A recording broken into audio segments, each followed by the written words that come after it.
After purchasing our small acreage in the Victorian High Country, we began to work on the site, learning how to care for grapevines under the guidance of the previous owners, Howard and Christine. We also spent many hours removing old fences and clearing the site for our future build. There was much to learn about pruning, harvesting and winemaking, and we also decided to plant an orchard of apple trees to make cider.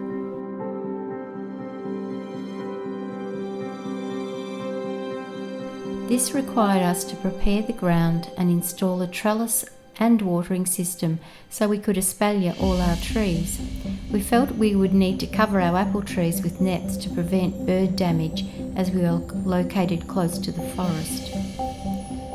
In those early days, we were both working full-time, so coming up to work on the property could only be done on weekends or holidays. After Rick retired, he was able to spend a bit more time on site, although he was busy renovating the home we were living in 1.5 hours away.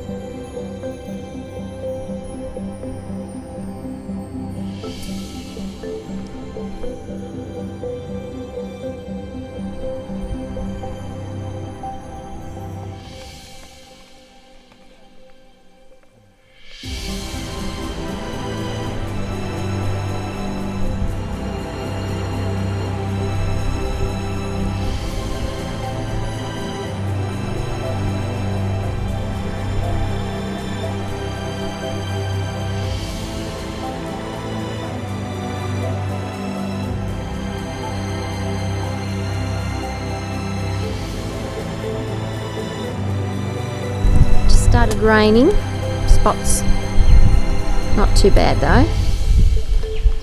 We're going to get some blackberry slashing done. Not in this rain. It's not raining heavily. Daiquiri's been for a swim in the dam. She didn't really swim, she walked into it up to knee height. Tadpoles everywhere, and you might be able to hear the frogs. It's to set up camp for the weekend.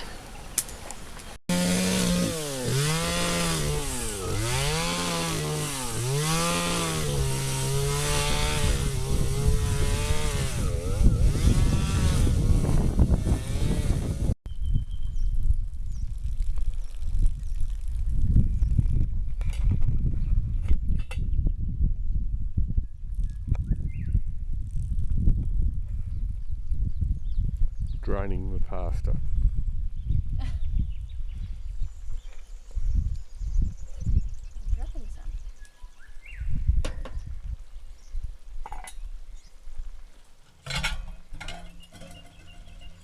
Our accommodation was our camper trailer for sleeping in, and our meals were cooked over an open fire or on a camp stove. It was great fun when the weather was lovely, but not so great when the weather was inclement. During this time we engaged an architect, Alvin Williams from Soft Loud House, who visited us on site on a cold and miserable weekend and spent time talking with us about how we lived and what we wanted to achieve in a building. Our instructions were, we needed plans that we could build from, that we had a natural earth building with timber features, it was energy efficient and handcrafted, had a high quality finish, and it was more contemporary rather than a rustic finish. Alvin presented us with 3 different concepts, and we quickly settled on one with a few modifications. He also provided us with an overall site plan, which gave us a great starting point for our building program and a vision of what we could achieve on our challenging site. Once we had our overall site plan and planning and building approval, we began to build. Our first task was to excavate the site for a large water tank, as we would be reliant on rainfall for our water supply, and to build our machinery shed and cabin. Our cabin was to be built in one section of the machinery shed, providing us with shelter and warmth throughout the coming years while we built the main house and guest house. We were well on the way with getting our brick press made and connecting up with local tradespeople where possible.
However, unfortunately, on the 1st of April 2011, when loading up the truck with all our supplies for harvest time, Rick suffered a significant eye injury when an ocky strap flew back and hit him in the eye.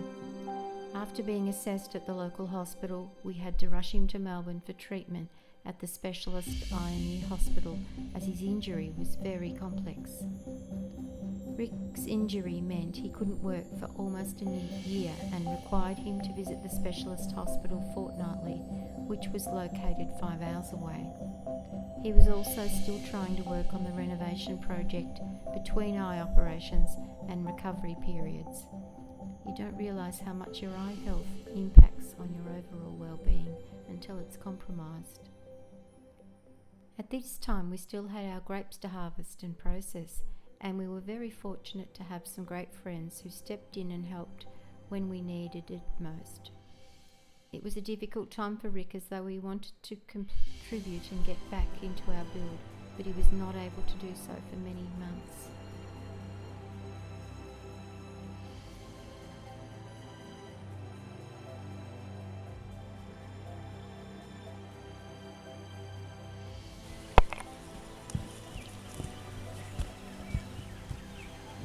This is the first tyre that we're filling with soil, one that's going in for a retaining wall at the bottom of the machinery shed turning circle, I guess.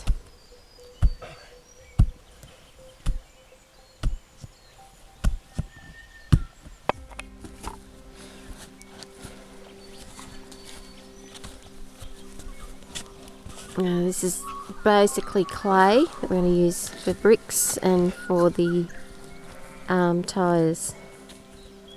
By the end of 2011, we had prepared the site for our water tank and set out a machinery shed site. Our machinery shed was to be built out of rammed earth ties for the lower 7 courses, with compressed earth blocks on the top section of the wall. Our site was very steep and we had to cut into the hillside and build the back wall partially underground. We were finally starting to feel like our build project was underway.